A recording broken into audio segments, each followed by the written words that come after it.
Halo anak-anak, di video kali ini Memrisa akan membahas tentang wawasan kebaharian. Apa itu wawasan kebaharian?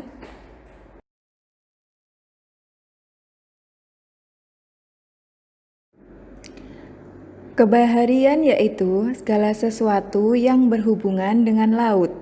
Itu karena negara kita Indonesia merupakan negara kelautan.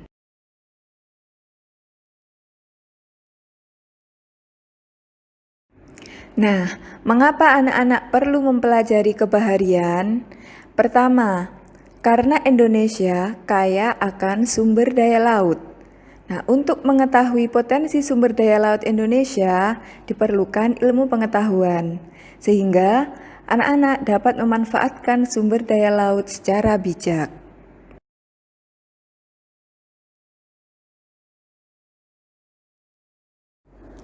Untuk mengenal kekayaan bahari, mari kita saksikan video berikut ini. Kekayaan laut negeri bahari.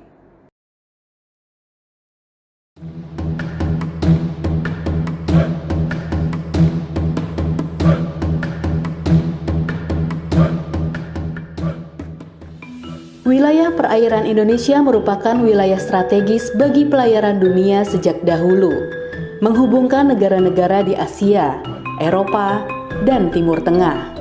Berdasarkan estimasi Badan Riset Kelautan dan Perikanan, terdapat ratusan jumlah kapal tenggelam di perairan Indonesia. Tersebar sebagian besar di perairan Kepulauan Riau, Selat Karimata, perairan Bangka Belitung, dan Laut Jawa. Sebaran kapal tenggelam membawa komoditi dan barang dari Cina, Asia Barat, dan Eropa seperti Belanda, Inggris, dan Spanyol, sehingga banyak ditemukan benda muatan kapal tenggelam atau BMKT yang memiliki nilai ekonomi dan sejarah yang tinggi. Pemerintah Indonesia pun berkomitmen untuk mengelola BMKT dan tidak ingin menyerahkannya kepada pihak lain.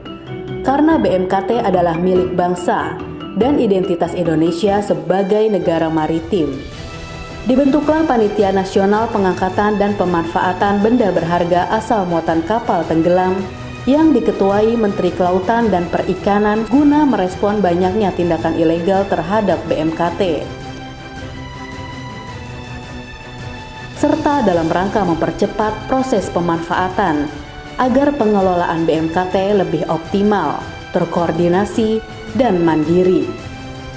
Dengan pengelolaan yang terintegrasi, BMKT diharapkan mampu meningkatkan wawasan bahari dan menjadi kebanggaan masyarakat Indonesia yang mampu menumbuhkan semangat untuk mewujudkan Indonesia sebagai poros maritim dunia.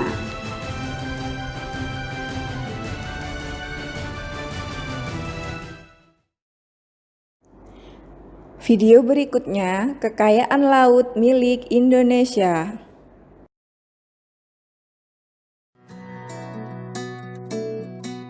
Laut Indonesia diperkirakan memiliki potensi sumber daya ikan 6,4 juta ton per tahun yang tersebar di seluruh perairan wilayah Indonesia dan perairan zona ekonomi eksklusif Indonesia.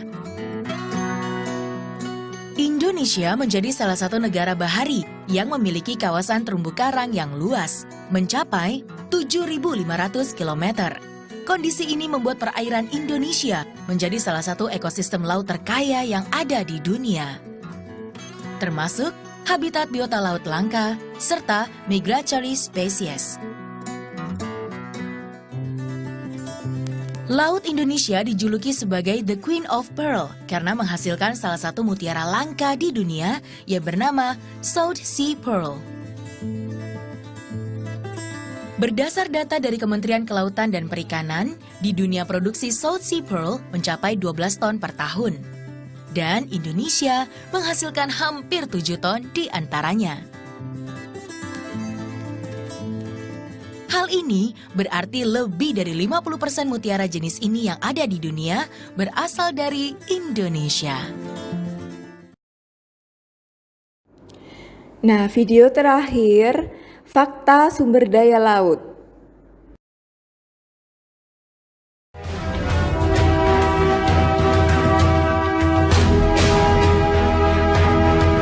2/3 bumi adalah lautan. Tak pelak jika lautan mempunyai peranan penting, sebab mempunyai sumber daya yang mampu memberikan kehidupan di masyarakat. Selain itu, lautan juga memainkan peranan penting sejarah dunia dalam perdagangan global dan transportasi. Dan pemirsa, inilah beberapa fakta sumber daya laut versi on the spot.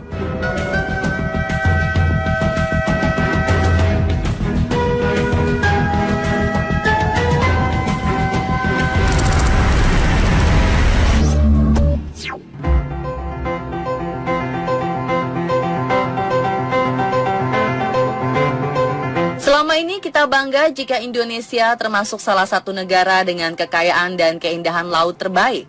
Selain Indonesia, masih ada beberapa negara yang terbentuk dari gugusan pulau. Negara-negara kepulauan mempunyai sumber daya laut yang sangat kaya. Selain sebagai penyedia sumber protein terbesar di dunia, laut di negara kepulauan juga bisa dijadikan untuk tempat pariwisata yang tentunya akan menambah pendapatan negara. Ini karena negara kepulauan memiliki pantai dan bawah laut sangat indah. Tak cuma itu saja, pergerakan air laut dan pergerakan pasang surut air juga mampu menjadi sumber pembangkit listrik untuk kepentingan masyarakatnya.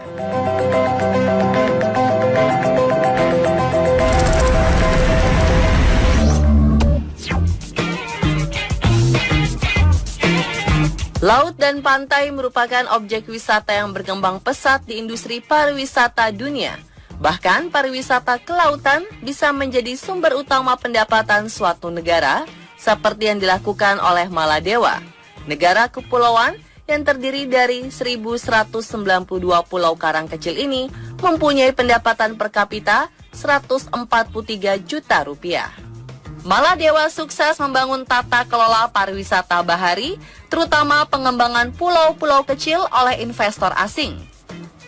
Namun investor asing ini diwajibkan menyetorkan dana investasi sebesar 1 miliar dolar atau 13,5 triliun rupiah sebelum membangun dan berinvestasi di satu buah pulau. Pemerintah Maladewa juga memberlakukan kewajiban pajak tanah bagi investor sebesar 8 hingga 10 dolar atau 100.000 hingga 135.000 per meter di setiap bulannya.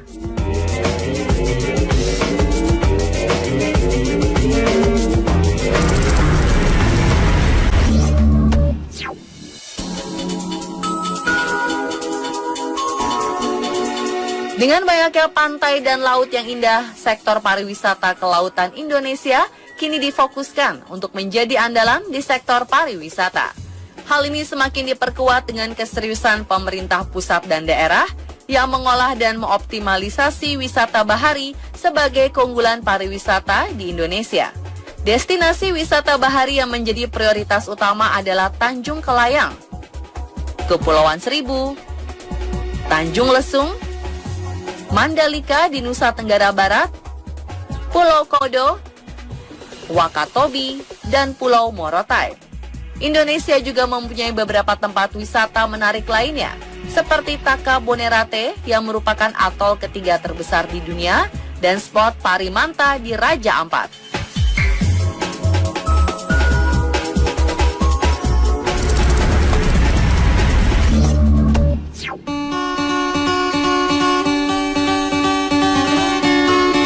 Setelah krisis minyak pada 1973, industri perikanan Jepang sempat mengalami penurunan. Teknologi budidaya ikan telah dikembangkan untuk menutupi penurunan hasil tangkapan. Selain itu, Jepang mempunyai tempat penyimpanan ikan terbesar dan satu-satunya di dunia yang menggunakan gas alam cair yang ramah lingkungan. Penyimpanan ikan ini bersuhu hingga minus 60 derajat Celcius, sehingga kondisi ikan yang disimpan memiliki kualitas yang sama seperti saat ditangkap dan dimatikan, meskipun sudah disimpan selama berbulan-bulan.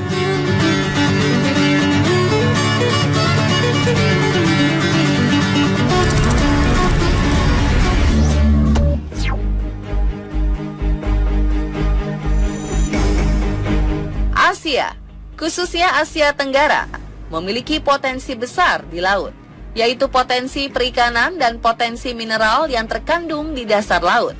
Banyaknya ikan di laut ini ditunjang suhu air yang hangat karena letak sebagian besar negara Asia di Khatulistiwa. Sementara itu, pemanfaatan sumber daya laut di Cina sudah banyak dioptimalkan oleh pemerintahnya.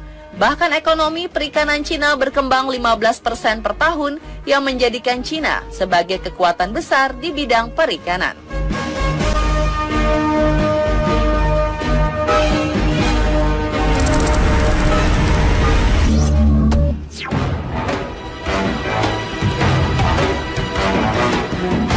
Kegiatan pencurian ikan dengan cara tradisional ataupun modern mengakibatkan banyaknya habitat ikan yang rusak serta merugikan nelayan lokal. Pada umumnya, jenis alat tangkap yang digunakan adalah pukat hela atau trolls, pukat tarik atau seine nets, serta modifikasi jaring troll seperti cantrang. Menurut penelitian, penggunaan troll dan cantrang dengan mengeruk dasar perairan merusak habitat biota laut dan juga merusak terumbu karang. Akibatnya, sumber daya ikan mengalami penurunan. Hal ini membuat lokasi penangkapan oleh nelayan lokal akan menjauh, yang mengakibatkan biaya operasional penangkapan semakin tinggi.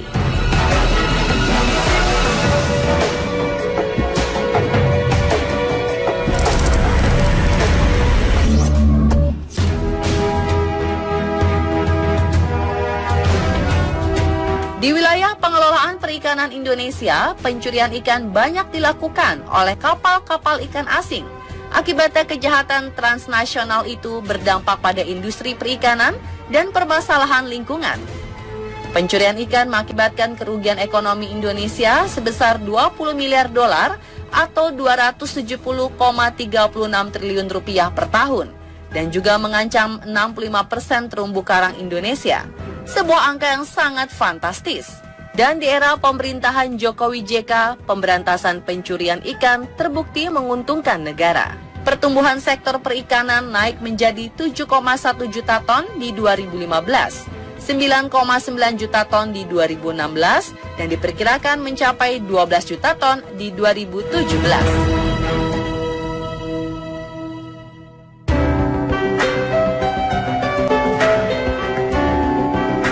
Salah satu cara yang dinilai efektif dalam menangani masalah pencurian ikan di Indonesia adalah dengan tindakan tegas berupa menangkap dan menenggelamkan atau meledakkan kapal-kapal asing dan kapal nelayan tak berizin. Hal tersebut dilakukan oleh Kementerian Kelautan dan Perikanan yang bekerja sama dengan TNI Angkatan Laut serta institusi terkait.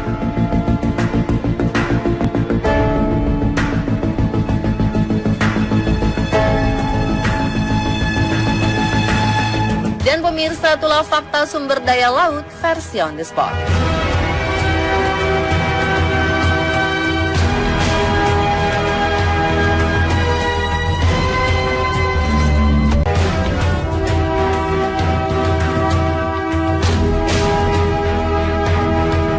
Dua per 3 bumi adalah lautan. Tak pelak jika lautan mempunyai peranan penting, sebab mempunyai sumber daya yang mampu memberikan kehidupan di masyarakat. Selain itu, lautan juga memainkan peranan penting sejarah dunia dalam perdagangan global dan transportasi. Dan pemirsa, inilah beberapa fakta sumber daya laut versi on the spot.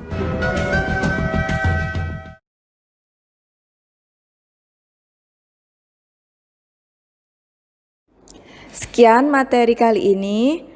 Tetap semangat siswa-siswi excellent. Salam Bahari, Risa Anggraini.